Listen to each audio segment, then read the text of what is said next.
Será que o Rinnegan do Sasuke era o mais forte de todos? Se não era, por que o Ishiki tá tendo pesadelos com ele até hoje? Vem comigo pra você sacar por que ele é tão apelão e um dos motivos que fazia o Sasuke ser o ninja mais perigoso do mundo. Vamos lá.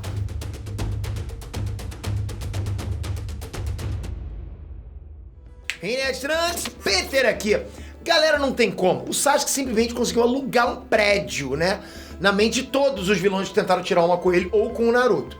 Apesar do Sasuke não ser individualmente mais forte que a maioria, ou talvez nenhum deles, tá? O Sasuke botava eles no bolso e deixava todo mundo pé da vida. Todo mundo aqui sabe que o Sasuke sempre foi visto como um dos caras mais fortes. Um cara que sempre foi referência de casca grossa. Isso acontecia dentro e fora do anime. O próprio Naruto tinha como meta alcançar o nível de poder do Sasuke. E o Orochimaru até tirou barato da cara dele quando viu o Naruto muito mais fraco que o Sasuke. Isso, galera, naquela época. Hoje em dia a conversa é outra história.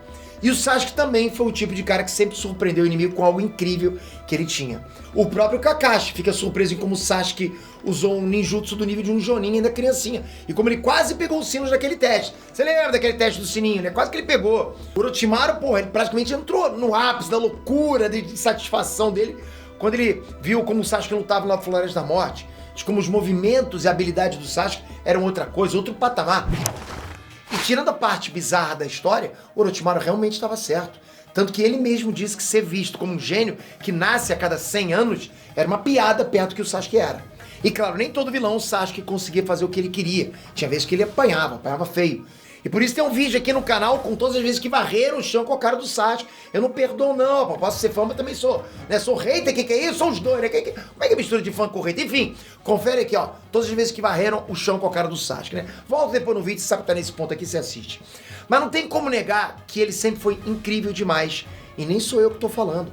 O Kakashi disse que o Sasuke era o cadete número 1 da Vila da Folha, e por isso que o Haku também devia ter cuidado. E claro que a gente viu que não era bem assim, né? E o Sasuke só não morreu porque o Haku não quis matar mesmo, tá?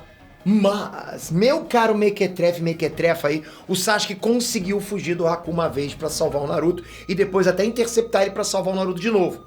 E quando você lembra que o Haku tava indo na velocidade da luz, você vê que o Sasuke, com o Sharingan mais básico que existe, já tinha um potencial sinistro. Hoje em dia, galera, ele é milhares de vezes mais forte. O poder básico do Sharingan, de fazer ele enxergar coisas que vão acontecer no futuro e acompanhar os movimentos do cara, continua sendo um dos motivos que deixou o Sasuke vivo até hoje. Mas nada se compara pela ação que o Ame no Tejikara é. E o perigo que ele representa pros Otsutsuki. Pra quem não sabe, os Otsutsukis viajam principalmente de duas maneiras, tá? Uma delas é simplesmente voando pelo espaço como a nave de um homem só, seria mais ou menos isso. E outra é abrindo portais pra não perder tempo, né? Vai de um canto ao outro direto, né? Vai tipo buraco de minhoca, né? Portais entre dimensões. O preço da gasolina tá alto demais, mas se dá pra chegar num segundo sem precisar suar, por que o meu vai sair voando pra quê? Apesar do Urashiki ter chegado até a Lua como se fosse um cometa atravessando a galáxia, ainda assim eles usam muito mais os portais. E não é só pensar no lugar onde eles acham que fica, sabe? Pronto, já tá lá, não é assim. Eles precisam ter a coordenada daquela dimensão ou daquele planeta para justamente coordenar com a viagem no espaço-tempo, ok? Então quando eles descobrem que o Rinnegan do Sasuke pode abrir portais, ok? E ele não só sabe onde as dimensões da Kaguya ficam, como ele consegue rastrear os outros Otsutsuki, aí, galera, na boa, os caras ficam pé da vida de novo. Que é a sensação de que um emo maluco, né, vai brotar na tua casa lá, acompanhado de um loiro brilhante, e os dois vão te meter a porrada sem dó. E foi por isso que o Ishiki tava pronto pra solar o Naruto no X1, na primeira luta deles. Mas o Sasuke apareceu e estragou tudo. E aí o Ishiki declara que o primeiro que deve morrer e o mais perigoso deles era o Sasuke. Claro, isso antes do Ishiki ser sapecado pelo modo Bari, que aí eu acho que ele pode ter repensado um pouco depois, quem sabe, né? O primeiro a sentir o gostinho do poder mais apelão do Sasuke foi o Madara, quando ele conseguiu lá o poder supremo do 10 Caudas, da Árvore Divina, Saiyajin Uchiha e tudo que você pode imaginar. E ainda assim foi por pouco, tipo, muito pouco mesmo, que o Sasuke quase fez ele perder 2 minutos depois. De repente o Madara tava lá, virando um sanduíche, sendo selado pelo Naruto e pelo Sasuke, simplesmente do nada mesmo. E só recapitulando o que é o Ame no Tejikara, tá? Ele é o poder exclusivo do Rinnegan do Sasuke. Igual o Limbo pro Madara, ou aquele poder de mudar de dimensões da Kaguya, que era o Ame no Minaka. Só que o do Sasuke é mais simples, ele basicamente pode se teleportar, abrir portais. Ou, o que é mais maneiro, ele pode trocar de posição com praticamente qualquer coisa ao redor dele. E inclusive ele também pode trocar os outros de posição. Tanto faz, inimigos, objetos, energia, o que for, ele troca qualquer coisa.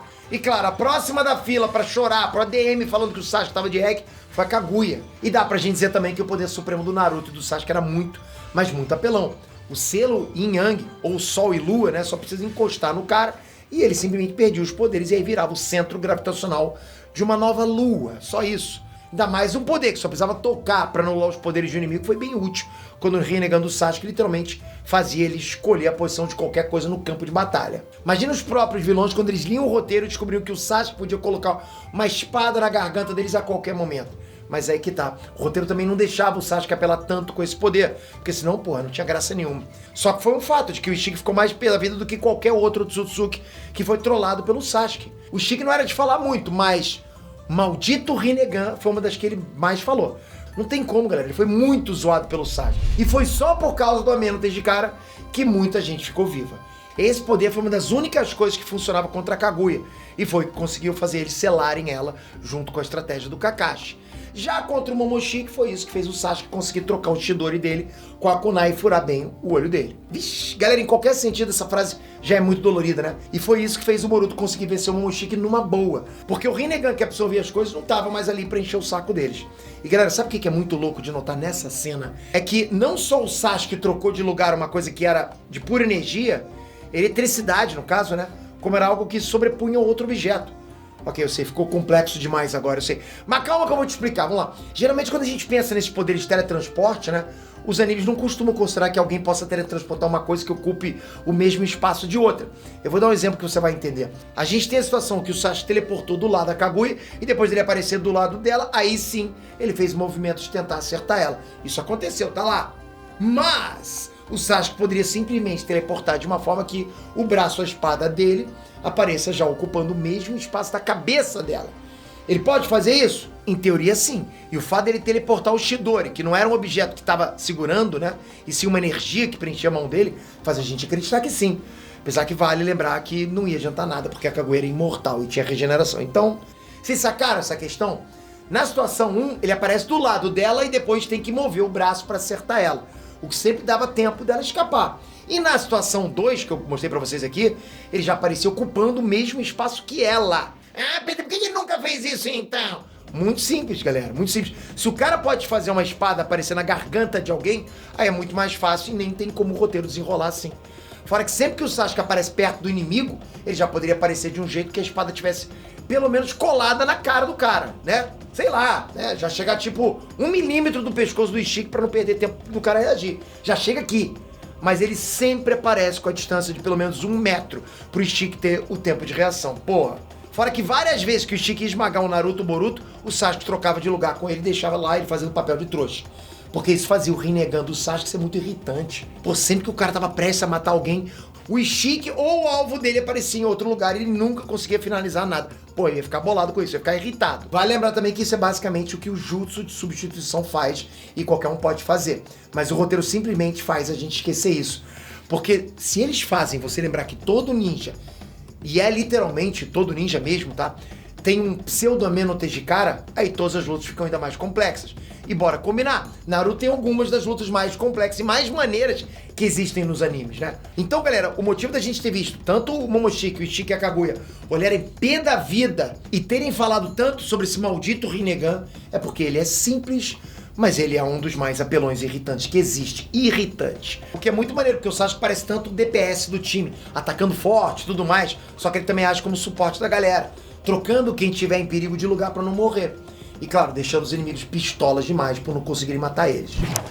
Comenta aqui, você ficaria pé da vida também com o Rinnegan, tendo que enfrentar um cara com o Rinnegan? Ou você acha que tem algum poder ali dentro que é mais irritante ainda, tá? Mas não vale falar que Boruto é irritante, aí não vai. Comenta aqui embaixo. Se inscreve no canal, porque aqui a gente não para nunca de falar em anime, principalmente Naruto, né? A obra inteira de Naruto é sei lá, cara, é uma fonte inesgotável de temas pra gente, então a gente sempre gosta de discutir isso com vocês. Então se inscreve, ativa o sininho, vamos continuar sempre conversando sobre animes, super-heróis, quadrinhos, cinema, séries.